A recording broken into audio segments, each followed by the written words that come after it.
Good morning, Britain. Bumper profits expected at NatWest after a chaotic week for the bank. The taxpayer-owned group has now lost its chief executive just days after the boss of Coutts, which is owned by NatWest, resigned in the row over the closure of Nigel Farage's bank account. Meanwhile, Britain's most famous community banker said he's spoken to dozens of people furious at the way they've been treated by the big banks. Dave Fishwick is with us after 7. Climate change is here, it is terrifying, and it is just the beginning. The era of global boiling has arrived. That's the warning from the United Nations as July is on track to be the world's hottest month on record.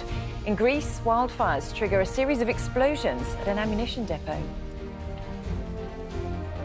TV star Laura Whitmore reveals her ordeal at the hands of a stalker and how the police response left her feeling mortified.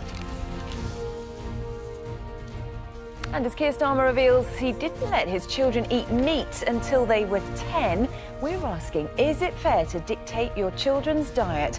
Or should they be free to eat anything from steak to salad? Debating that after 8 o'clock. Today is one of sunshine and showers. That theme continues into the weekend with temperatures remaining around average. I'll have all the details of that and more coming up on Good Morning Britain. Friday, 28th of July, 2023. Live from Television Centre in London, this is Good Morning Britain with Ben Shephard and Charlotte Hawkins.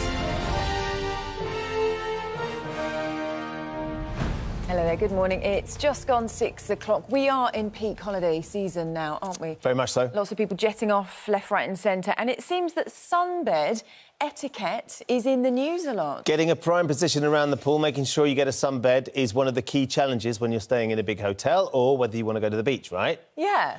There was some footage yesterday that somebody filmed in his hotel. He was sitting on his balcony having a coffee. Look at this. And this is about 6:30 in the morning. So this is 3 hours before the pool opens. They've chained up the sunbeds to make sure people don't do this, but in order to be prime position for the rest of the day, you want to make sure you get them.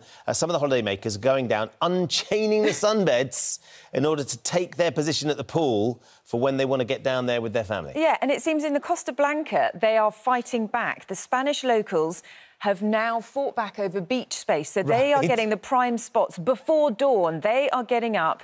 So this is 6:30, so they've gone earlier than that. 6:30 in Tenerife. If we can look at the pictures as well. So this is, here we go, 5:30. The Spanish locals are getting up. They're laying out the towels in the best spots on the beach and they're putting up Spanish flags. We are reclaiming the best spot on the beach. They're quite hopeful if they're putting the umbrellas up to protect them from the sun at 5:30 in the morning. They've gone early with the umbrella. They have gone early. I mean, would you get up at 5:30 in the morning to reserve the best spot or the sun lounger? No. How important is it that you get that prime spot? It's not that important to me. But, to be honest, if I have to get up before midday when I'm on holiday, it's a bad thing.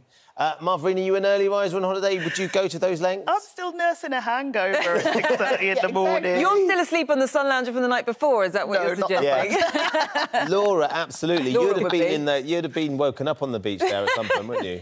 I would still be there from the night before. Yeah. But, actually, my friend was telling me they went on holiday recently and some hotels allocate you a sunbed for your entire stay now. Oh. So you go, you pick where you want to be, and then you don't have any of that trouble. So you don't have any of the fighting? Yes.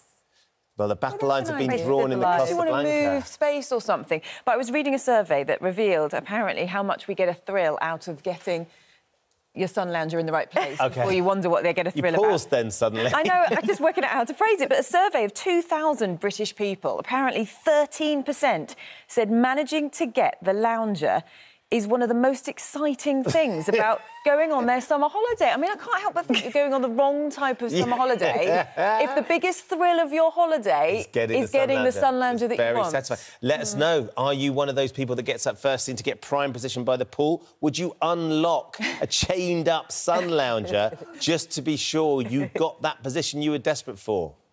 And then would you go down to the beach before 5:30? Are we going to see people going down at 4 o'clock in the morning? How extreme is this going to get? Where they'll be sleeping, they will be sleeping on the beach on the sun lounger to make sure they've got the right position. Get in touch with us. Know your thoughts this morning. Facebook, Twitter or email. Fascinated to know what your morning routine is when you're on holiday. Just stay asleep. Just how important is that sun lounger? But listen, our main news this morning is that NatWest is expected to reveal a surge in profits in the next hour, with analysts predicting a rise of 29% for the first half of the year to nearly £3.4 billion. Yeah, the results come after the resignations of the NatWest chief executive and the boss of Coutts, which is owned by the banking group, following a row sparked, of course, by the closure of Nigel Farage's bank account. Jonathan Swain is outside NatWest headquarters for us this morning. Morning, Jonathan. So these results come at a volatile time for NatWest and will fuel suggestions that big banks are profiteering amid this cost of living crisis.